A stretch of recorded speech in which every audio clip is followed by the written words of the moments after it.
On ne le fait pas pour nous seuls, on le fait pour les autres également.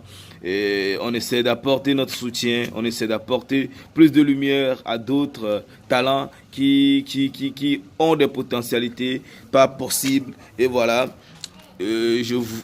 Ah, Ayaovi aussi est connecté, donc je sens que mes gars sûrs sont déjà en ligne, Merci d'être toujours là à chaque fois que j'allume mes directs. Je n'avertis jamais, mais quand j'allume la caméra, je vous vois toujours en ligne. Ça me fait vraiment plaisir. Ça me fait vraiment plaisir. Nous avons dit ici, on n'a pas besoin de 12 000 personnes pour faire ce que nous allons faire et bien le faire. Mais avec 12 personnes, on peut changer le monde. Parce que chaque être humain que nous sommes, nous pouvons apporter quelque chose de nouveau, nous pouvons apporter quelque chose de différent, nous pouvons apporter quelque chose de révolutionnaire, nous pouvons changer ce monde-là à notre manière. Je vais vous présenter mon frère, je vais le laisser se présenter, nom, prénom, et voilà, je tourne la caméra vers lui et je lui donne l'opportunité de se présenter lui-même. Et vous allez comprendre que c'est un monsieur qui déborde d'énergie et de beaucoup de joie de vivre. Joe, laisse-toi, présente-toi. Famille, comment est-ce que vous allez? J'espère que vous allez tous très bien. De mon côté, ça va super bien. Tout roule comme sur des roulettes. Voilà. Je vais super bien par la grâce de Dieu. La santé hier, quoi, c'est le plus important dans tout. Voilà, donc ce matin, j'ai eu la chance et bon, excusez-moi un peu de le dire, mais ainsi, mais je le voyais sur des écrans de télévision, je le voyais sur des écrans de mon téléphone, quoi.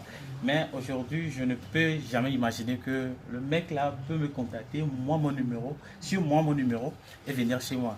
Et donc, je tiens à louer sa simplicité, et son sens de devoir, la mission qu'il s'est donnée d'aider sa communauté, d'aider les jeunes talents à avancer. Franchement, je tiens à louer ce côté de l'artiste, quoi.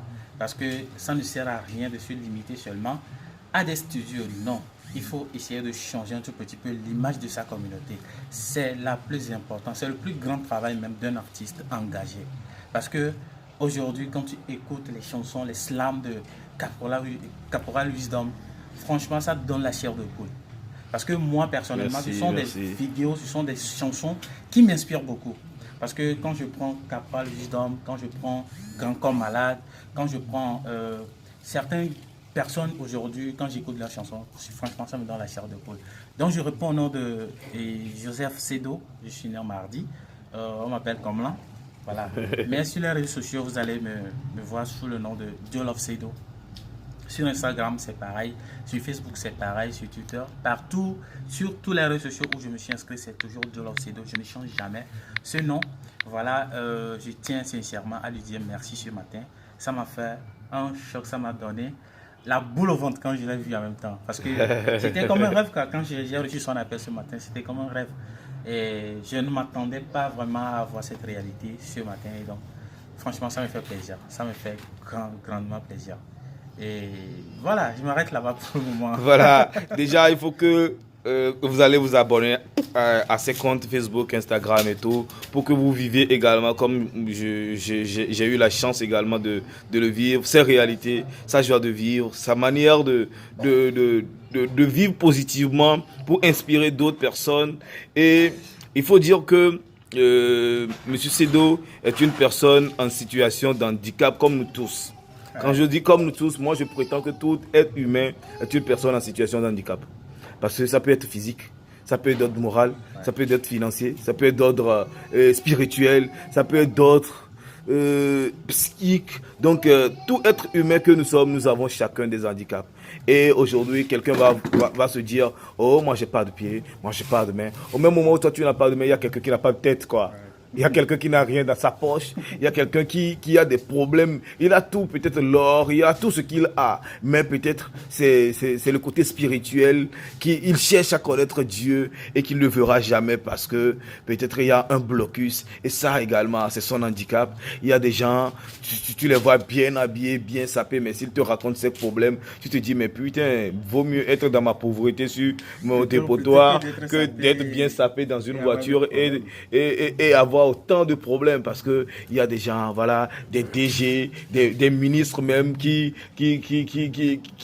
leurs femmes leur quittent pour un mécanicien d'à côté. Tu te demandes, mais au finish, qu'est-ce qui n'a pas marché? Mais c'est comme ça la vie. C'est comme ça la vie. Et avec Monsieur Sedo, j'ai compris beaucoup de choses et moi j'ai été touché. J'ai été touché parce que il déborde une énergie pas possible. Il déborde une énergie qui dit à quelqu'un qui a les deux pieds, les deux mains. Mais si Monsieur Sedo aujourd'hui ne tend pas les assiettes pour commander à manger et qu'il se bat pour s'en sortir dans sa vie et qu'il entreprend des initiatives et qu'il dit à quelqu'un tu n'es pas condamné à l'échec mais tu es condamné à réussir, et quand il dit à quelqu'un voilà, peu importe ta situation d'aujourd'hui, demain peut être meilleur, aujourd'hui n'est pas forcément ce qui détermine ce que tu peux être demain, parce que l'or d'aujourd'hui a été dans la boue hier et il a suffi juste qu'on puisse le laver et le balayer pour que ça devienne de l'or et que ça commence pas à coûter cher. Donc tout cela, moi, m'a poussé à aller à sa conquête, à sa découverte et discuter avec lui. Moi, je veux savoir qu'est-ce qui est votre motivation pour de vrai? Qu'est-ce qui vous motive? Par rapport à ma motivation, bon, tout d'abord, j'ai une devise, j'ai cette phrase-là que j'ai toujours la plus dire. Hier n'existe plus. Hier n'existe plus. Et si tu es vraiment conscient que hier n'existe plus, alors il faut se concentrer sur son présent, ce que tu vis aujourd'hui, quoi. Est-ce que tu vis aujourd'hui ne doit pas être un frein ou bien le dénominateur commun de ce que tu vas construire pour demain. Parce que, comme vous venez de le dire, l'or que nous portons aujourd'hui a été dans la boue hier. Il a suffi qu'une main vienne le laver, qu'une main vienne le traiter, et puis ça a devenu ce que nous portons aujourd'hui, quoi. C'est-à-dire que tout peut changer. Tout peut changer à tout moment. Et chaque personne a une mission bien déterminée dans la vie, quoi. Et tout ce que nous traversons aujourd'hui dans notre vie, ce sont des formalités, quoi. Ce sont des conditions remplies, quoi, pour mieux s'adapter à son demain, à son devenir. Et donc moi, franchement, pour ce qui me motive, c'est que j'ai cette foi-là, j'ai cette certitude-là que demain sera meilleur, quoi. C'est-à-dire la foi, la certitude que demain sera meilleur, peu importe ce que je vis aujourd'hui. Oui, c'est vrai, des fois, je me réveille seul face au monde, quoi. J'ai une famille, ouais. Des fois, tu te réveilles, tu te demandes, mais qu'est-ce que je vais manger aujourd'hui? Qu'est-ce que ma fille ou bien mes enfants vont manger aujourd'hui? Tu te poses pas mal de questions. Mais ce qui est évident dans tout ça, c'est que jusqu'à ce que la nuit ne tombe, Dieu fait, c'est-à-dire ce miracle-là, et tu trouveras quelque chose à manger. C'est comme ça, d'un claquement de doigts de la part de notre Créateur, tout va changer, quoi. Donc moi, j'ai la certitude, je crois fermement à ma personne et à mon Dieu. C'est ça. Voilà. C'est l'une des raisons pour laquelle j'ai décidé, moi en venant, je t'ai apporté un t-shirt demain, il fera beau. Ça, c'est mon cadeau pour toi. C'est mon cadeau pour toi. Et je viens de constater que c'est ta couleur préférée également. Constater que c'est ta couleur préférée. Donc voilà, demain il fera beau. Il fera très très demain il fera beau sur les routes. Demain il fera beau sur les chemins. Voilà. Demain un jour nouveau. Demain tous les oiseaux chanteront sur les chemins. Voilà. Ça, c'est de ça qu'il s'agit. Demain il fera beau. Gardez toujours la foi, gardez toujours la joie de vivre. C'est ce que nous avons de plus précieux quand on aura tout perdu. C'est l'espoir. L'espoir qui reste notre richesse quand on aura tout perdu. Et celui qui perd espoir, c'est que il n'a qu'à aller chercher une place au cimetière. Parce que tu n'as plus le droit de vivre parce que tu as déjà perdu ce qui te permet d'être un humain, ce qui te permet de te maintenir en vie. Dis-moi, est-ce que il ne t'arrive pas souvent de t'affronter à des situations où les gens te sous-estiment, les gens te minimisent? Comment tu arrives à surmonter cela? Bon, pour cette question, franchement, j'ai toujours dit, ce n'est pas facile de vivre avec un handicap. C'est-à-dire vivre dans notre société. Surtout physique qui se fait voir. Qui se fait déjà voir. Ce n'est pas facile de vivre avec ça. Je vais juste vous donner un exemple, quoi. Moi, par exemple, je m'habille dans ma maison, je me lave. C'est vrai, je n'ai pas trop été à l'école puisque je n'ai pas eu les moyens nécessaires, les moyens de bord nécessaires pour aller très loin dans les études. Mais j'ai eu mon bac. J'ai essayé de goûter un tout petit peu à une formation supérieure. Malheureusement, je n'ai pas pu terminer. Mais cela ne veut pas dire que je serais incapable de faire quoi que ce soit. Voilà. Maintenant, je me réveille un matin, je fais mon CV, le petit CV que j'ai, les qualités que je requiers dans mon parcours jusqu'ici. Je prends tous ces documents-là, je vais dans une entreprise pour chercher du travail. Parce que j'ai vu déjà l'offre d'emploi que l'entreprise a déposée. Maintenant, quand je vais, je présente mes dossiers. Ils ont étudié le dossier, ils ont regardé et tout, ils ont dit, bon d'accord, c'est vrai, tu as toutes les qualités qu'on demande pour que tu puisses travailler, mais, enfin, nous sommes désolés de te le dire, mais c'est une réalité que nous ne pouvons pas t'accepter juste parce que tu as un handicap. Et si par exemple, s'il arrivait que, bon, on devait monter sur un étagère pour prendre quelque chose et tout ça, là, comment tu vas faire? Donc, tu seras une charge bien, une main forte manquante dans notre société. Donc, quand tu analyses un tout petit peu la situation, quand on te dit ce genre de choses, tout d'abord, c'est la discrimination. C'est-à-dire que on te dévalorise en fait. Toi-même, tu te dis capable de faire la chose. Mais à cause de ton handicap, c'est-à-dire que tu te vois chasser ou renvoyer voilà, de ce que tu de pouvoir faire. Donc, c'est pour dire que face à ce genre de situation, qu'est-ce que moi je dis? Je dis toujours, en tout cas, mon heure n'est pas encore sonnée. C'est-à-dire qu'il y a quelque chose de plus meilleur, de plus bon qui m'attend devant, quoi. Donc, aujourd'hui, si j'arrive à décrocher ce boulot, ça va m'empêcher d'accéder à ce trésor-là qui m'attend. Donc, à cause de cette mentalité, je ne me plains pas. Tu me chasses, tu me refuses l'emploi, tu me refuses le travail. Je rentre chez moi à la maison. Pourquoi? Voilà. J'aime bien cette mentalité parce que vous savez, moi je me dis, Dieu, il est tellement Dieu que quand il te ferme une fenêtre, il trouve une grande porte. Il trouve une grande porte et des fois, il nous fait traverser des situations pour que demain, on puisse être des exemples pour d'autres personnes, pour que demain, on puisse être, voilà, on dira, le gars là, malgré son handicap, il n'est pas sur place, il n'est pas au feu rouge pour commander, il a toujours quelque chose à faire, il bouge toujours, il fait ci, il fait ça. Mais je crois que c'est surtout dans nos pays africains qu'il y a cette discrimination-là qui existe parce qu'ailleurs, on voit des gens dans des fauteuils roulants qui sont à des postes de responsabilité très, très, très importantes. Mais c'est ici, on pense que voilà quoi, on se met des limites, et autres. Maintenant, dis-moi aujourd'hui, de quoi vit Jolove? Jolove, sans mentir, Jolove vit de sa tête. Je vis de ma tête, quoi. Oui. Parce que pour le moment, je ne travaille pas. Je n'ai pas un travail fixe auquel je peux aller maintenant, m'asseoir du matin jusqu'au soir pour dire que je vais au boulot. Non. Mais il arrive des fois où moi-même, je me lève. Je vais, par exemple, l'autre fois, j'avais publié une vidéo dans laquelle je travaille dans une entreprise de ferraillage. Ouais. Il arrive des fois où, c'est un travail qui demande beaucoup de force, qui est risqué, mais je vais rester sur place et le faire quoi, avec ma main et tout ça. Là. Donc j'arrive au moins des fois à faire ce genre de trucs.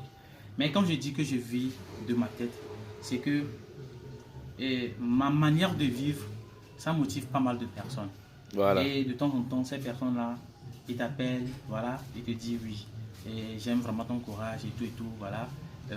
Prends ceci, gère ça et tout. Voilà, j'ai eu la chance aussi d'avoir une dame à côté de moi qui n'est pas une paresseuse. Donc du coup, elle est une coiffeuse. Donc quand elle travaille un peu, on vit de ça quoi. En attendant que je profite pour dire merci à toutes ces grandes dames là qui savent encore aimer. si je dis à toutes ces grandes dames qui savent encore aimer, c'est qu'aujourd'hui, il y a beaucoup de femmes qui sont au foyer, mais qui ne savent pas aimer. Ouais. Qui sont là parce que peut-être le monsieur, il est bien, il a de la thune, il peut faire ci, il peut faire ça, il peut les offrir une vie de luxe et tout. Mais une fois que, il suffit qu'un petit palu arrive et tu vas voir que le monsieur est seul depuis plus de 10 ans sans savoir qu'il était seul depuis. Donc moi je dis merci beaucoup à ces femmes-là qui ont accepté nous donner leur vie. Parce que moi je me dis, même les femmes des artistes, les femmes des artisans, les femmes de certaines personnes qui sont toujours au foyer durant des années, c'est une bénédiction. C'est une bénédiction parce qu'on connaît les réalités de comment les artisans, les artistes vivent avec une précarité pas possible, mais peu importe la situation, elles sont toujours là. Moi, je les jette des fleurs, je les tire vraiment chapeau, des femmes battantes, des femmes qui sont prêtes à prendre des risques pour leur mari. Je connais bien la femme de Zemo, je l'envoie des coucous, c'est une femme que j'admire beaucoup. Zemo envoie des coucous à madame pour moi. Ça fait longtemps que je ne l'ai plus vue, mais je sais qu'on va faire le programme. Je vais la revoir bientôt. Je laisse la parole à Joe Boy, c'est lui. Oui, parce que dans ce sens, je vais dire ceci. Bon, parlant de ma femme ou bien ma madame aujourd'hui, c'est vrai, on n'est pas encore légalement mariés, mais on est ensemble, ça fait un bon bout de temps. Et pour votre information, j'ai été amputé quand j'étais encore très jeune. Donc, je dirais que toute ma vie, j'ai vécu avec mon handicap jusqu'au jour d'aujourd'hui. Et je vivrai avec ça jusqu'à la fin de mes jours. Ça, je suis conscient de cette situation. Alors, quand je suis conscient de cette situation, je l'ai déjà accepté et j'avance avec ça.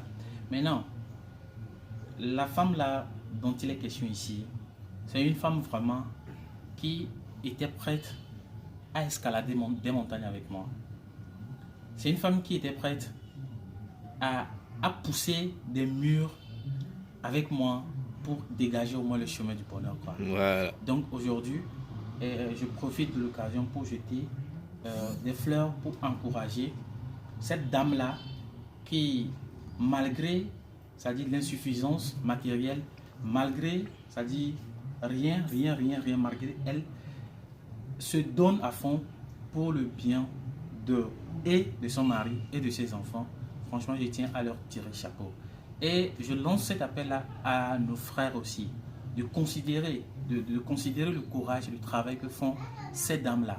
Parce que aimer une personne et se consacrer, donner sa vie entièrement à une personne n'est pas chose aisée. C'est un sacrifice. Aujourd'hui, nous voyons des prêtres, des sœurs et tout ça là. Le sacrifice qu'ils ont fait, bon, c'est énorme, mais ce n'est pas comparable à un sacrifice qu'une femme fait en quittant ses parents, sa maison, en laissant de côté tout ce qu'il a comme privilège auprès de ses parents pour venir s'engager avec un homme. Un homme, peut-être qui n'a rien, qui n'arrivait même pas à la cheville de ses parents. Donc je tiens vraiment à tirer chapeau à ces femmes-là, d'aller de l'avant et de croire en un demain meilleur, de soutenir, c'est-à-dire au mieux leur mari Demain, il fera beau. Voilà. C'est comme on le dit souvent, la femme est la ceinture qui attache les pantalons de leur mari pour que ça ne tombe pas. Voilà. Donc, nous tenons à ajouter des fleurs à toutes ces dames-là qui tiennent vraiment à leur foyer, à toutes ces dames-là qui savent qu'avoir un foyer, c'est une bénédiction, c'est une grâce. Ce n'est pas une question de busy, ce n'est pas une question de, voilà, un peu de gauche, un peu de droite, un peu de tout. Bon, il faut que je mange la vie un peu, je ne suis pas encore prête, et je vais faire comment pour aller en boîte, je vais faire ci, je vais faire ça et tout. La vie ne s'arrête pas seulement à ces choses-là. La vie, c'est ça. C'est tellement grand. Joe, dis-nous aujourd'hui, selon toi, quelles sont tes qualités que tu peux vanter dans ce direct-là qui peut permettre peut-être à quelqu'un qui a peut-être besoin de tes services pour te contacter s'il le faut après ce direct. D'accord. Et aujourd'hui, j'ai pas mal de qualités, même si je n'ai pas fait grande formation. Parce que, bon, quand on parle de qualité, ce que tu seras capable de faire. Donc, je dirais que, bon, j'ai fait un tout petit peu l'informatique. je peux travailler comme réceptionniste, je peux travailler comme assistant en maintenance. Je peux faire pas mal de choses, quoi. Bon, dans le domaine de l'informatique, quand on parle du secrétariat, bureautique et tout ça là, bon, il suffit juste d'un petit coup de pouce et puis je serai calé dans le domaine, quoi. De même qu'au niveau de la maintenance aussi, il suffit d'un petit coup de pouce et je serai vraiment calé.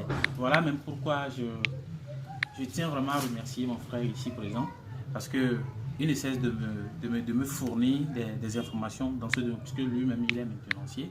Donc tout le temps, lui et moi on est ensemble. Donc c'est grâce à lui, j'arrive à acquérir pas mal d'informations, pas mal de formations dans ce domaine-là. Voilà, donc à part ça, bon, je peux faire beaucoup de choses, quoi. Donc, beaucoup. Ce que toi-même tu juges bon que je peux faire. Voilà. Voilà. Merci beaucoup. Merci beaucoup à tous ceux qui nous suivent. Merci également à toi, Georges Jesbo 7, qui est un gros con, qui pense qu'il faut avoir 1000 personnes pour faire un direct. L'idéal pour moi, même si c'est une seule personne, qui ont des têtes, qui n'ont pas de la merde à la place du cerveau, c'est déjà bon pour moi. Donc tu peux disposer. Maintenant, on n'est pas dans une bergerie de cochons. Donc toi, tu peux disposer au calme. Parce que c'est de gros cons, excusez-moi, je vais le dire ainsi. C'est de gros cons qui rentrent dans des directs pour dire oui, il y a 2 personnes qui suivent depuis Chicago, il y a 3 personnes qui suivent depuis ici, depuis ça. Moi, ce que j'aimerais encore vous rappeler, moi j'ai juste besoin de 2 personnes qui suivent un direct pour faire passer mon message. Voilà. Parce que ces 2 personnes-là, ce sont des gens intelligents, des gens qui peuvent apporter quelque chose à l'humanité. Moi, j'ai pas besoin de moutons dans mon direct. Parce que très souvent, tu vois 1000 personnes en train de suivre un direct et c'est 999 moutons plus une seule personne, quoi. Et la seule personne là, peut-être c'est moi qui est venu suivre le direct plus les 999 moutons. Donc ici, il y a des gens, qui nous suivent et heureusement, moi, je m'en bats les couilles carrément parce que je ne suis pas là pour faire l'apologie de quelqu'un. Je ne suis pas là pour me comparer à quelqu'un. Non. L'idéal, c'est de faire ma part, de jouer mon rôle, un point final. Le reste, ça ne me regarde pas. Merci à toi, Pierre Abalo. Merci à Yaovi. Merci à Jojo Lobo. Voilà, merci à tous ceux qui nous suivent depuis. Merci à toi, Zemo. Donc nous sommes arrivés presque à la fin de cette rencontre-là qui m'a vraiment fait plaisir, de voir mon frère, parce que il faut qu'on arrive à se soutenir. Il faut qu'on ait le courage de dire à nos frères ce que tu fais, c'est bon. Mon frère, j'aime bien ce que tu fais. Qu'on ait le courage d'apprécier nos frères à leur juste valeur. Et non attendre qu'un malheur leur arrive de plus pour dire, oh merde, je pourrais quand même...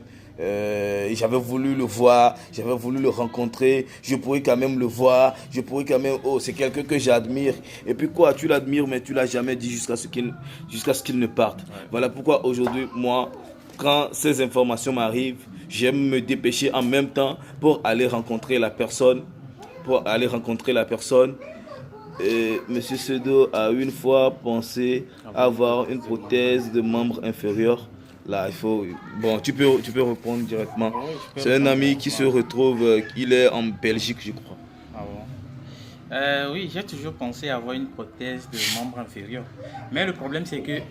bon, j'ai déjà utilisé une prothèse auparavant. Mais... Oui, je l'ai vu dans l'autre vidéo là. Oui, j'ai déjà utilisé une prothèse auparavant.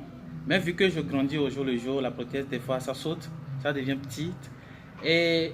je prends aussi un peu de poids, donc mon moignon devient un peu grosse, donc l'emboîture n'arrive plus à soutenir le truc là. Mais les prothèses qu'on fabrique ici chez nous, ce sont des prothèses qui ne sont pas vraiment adaptées à une meilleure condition de vie. Parce que quand tu portes les prothèses, des fois, quand tu les enlèves, c'est des plaies partout sur le moignon et tout, voilà.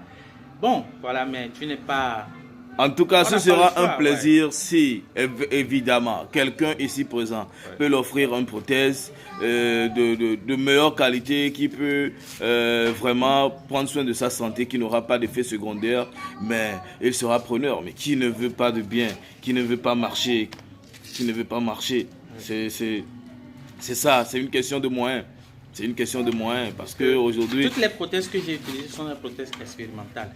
Parce que le service ou bien le département d'orthopédie au niveau de l'ENAM, bon, me sollicite des fois pour des travaux pratiques, des TP. Ouais. Voilà, quand les étudiants travaillent sur moi et tout ça là. Donc si je juge bon qu'une prothèse parmi ceux que les étudiants ont fabriqués répond un tout petit peu, donc ils me le livrent. Donc quand je viens à la maison, j'utilise ça, un bon de tête, puis ça se gâte encore. Donc je n'ai pas vraiment les moyens pour investir et avoir une prothèse bien définie, bien sophistiquée, qui répond vraiment à toutes mes exigences. Mais bon, la vie continue. Demain, dans tous les cas, ce que je sais est que si nous nous organisons, si nous décidons, nous ici présents, on peut quand même faire l'effort de l'offrir une prothèse. Hein. Ce n'est pas impossible. Ce n'est pas impossible parce que je sais que c'est vrai, on n'a pas peut-être de gros moyens, mais il y a envie, toi tu connais peut-être des gens chez vous là-bas qui sont dans le domaine, qui peuvent apporter leur soutien à notre frère, ce sera le bienvenu. Ce sera le bienvenu. Ce qu'on va faire, Joe, tu vas donner ton contact pour que si quelqu'un a envie de te contacter, que la personne te contacte directement, pas besoin d'intermédiaire, ça fait vraiment plus que tout quoi. D'accord, il n'y a pas de souci. Bon. Mes numéros, j'ai 2 numéros, un Torocel et un Move. Le Torocel, c'est le 228. Je vais mettre en même plus temps. 228. 00228, oui. 91. 00. 34. 29. Voilà. Et le Torocel, c'est toujours le 228. Ça, c'est le Torocel, le Move. Voilà. Oui. 99. 97. 17. 59. Voilà, comme ça. Oui, c'est ça. Donc, pour toute personne qui veut contacter Joe Love, vous pouvez le contacter avec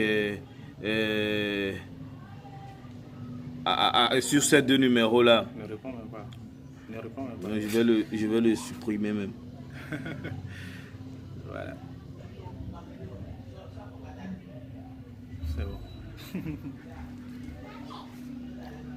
Donc pour tous ceux qui veulent apporter leur soutien à notre frère, il faut juste le contacter sur ces 2 numéros-là et c'est bon. Vous serez toujours le bienvenu.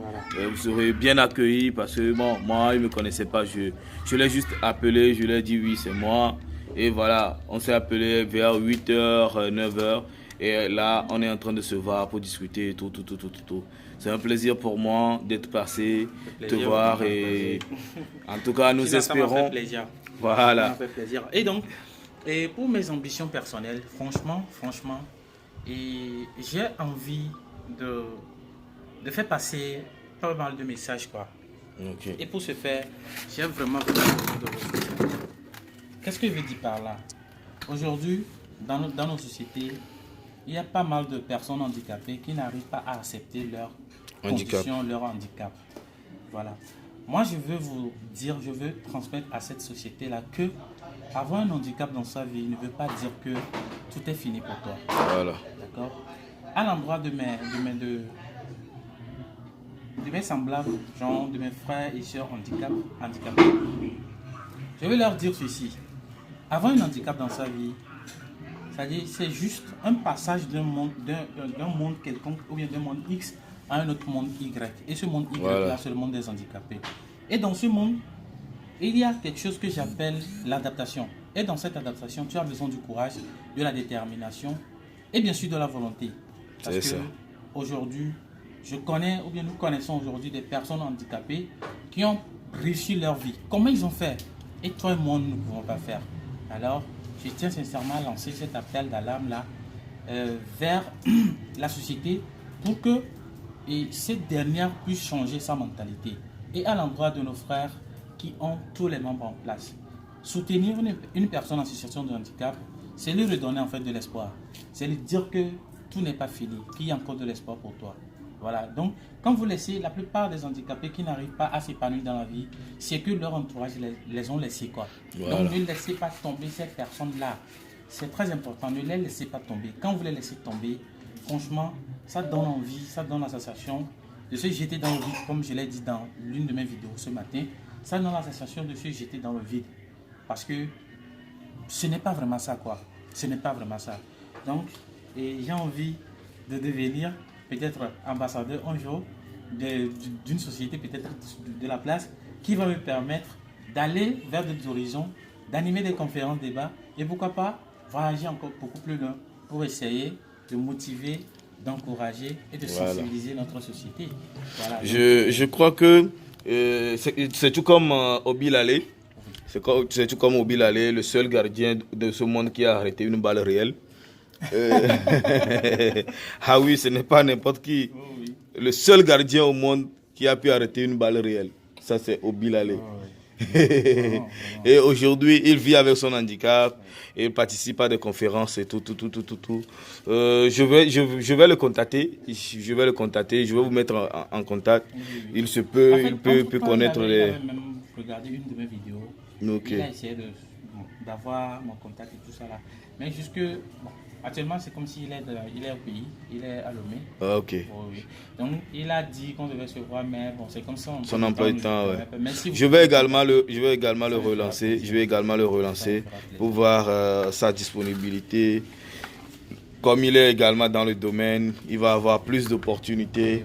Oui. Ouais, il va connaître plus d'opportunités que nous pouvons vous offrir. D'accord. Merci beaucoup. Merci beaucoup, Taoui. Sur ce, je vais vous souhaiter une bonne journée. Merci beaucoup. Moi, je continue encore ma journée. Ce soir, j'ai un défilé de mode. Sur le concert de... comment l'appelle-t-on? John Keder, voilà. Sur le concert de John Keder à l'hôtel Sarakawa. Pour la promotion de mes t-shirts Hiro Abibi, demain il fera beau et puis Agnon. Donc ceux qui sont en ligne et qui veulent commander également les t-shirts demain il fera beau, Hiro Abibi, Agnon, les casquettes et tout. Voilà, les casquettes, ça c'est casquettes Agnon. Vous pouvez trouver également des chaussures ou des claquettes comme ce que j'ai porté là. Agnon également. Donc voilà. Des jogging également. Il y a tout ce que vous voulez en termes de closing. Donc nous on fait tout. On fait tout. Donc voilà. Commandez, soutenez. C'est comme ça seulement qu'on peut arriver à nous en sortir. Merci à vous d'avoir suivi ce direct. Que Dieu vous bénisse, que Dieu vous comble de grâce. Amen. Que Dieu puisse arriver à vous ouvrir des portes que les gens ont cru fermer pour vous, qui puisse combler le trou que les gens ont creusé devant vous, que vivent vos adversaires, que vivent vos ennemis, que vivent vos détracteurs, pour qu'ils puissent voir ce que Dieu fera de votre vie, ce que Dieu a prévu pour vous. Freestyle, quoi. C'est quoi freestyle? C'est ça ou pas? Est-ce que c'est un artiste chanteur malade? Le prix des t-shirts c'est à 5 000 francs. Les casquettes sont à 3 500 et les claquettes sont à 5 000 francs également. Donc voilà. Merci. Portez-vous bien. Je ne vais plus vous faire dépenser des mégas. Donc on va s'arrêter ici.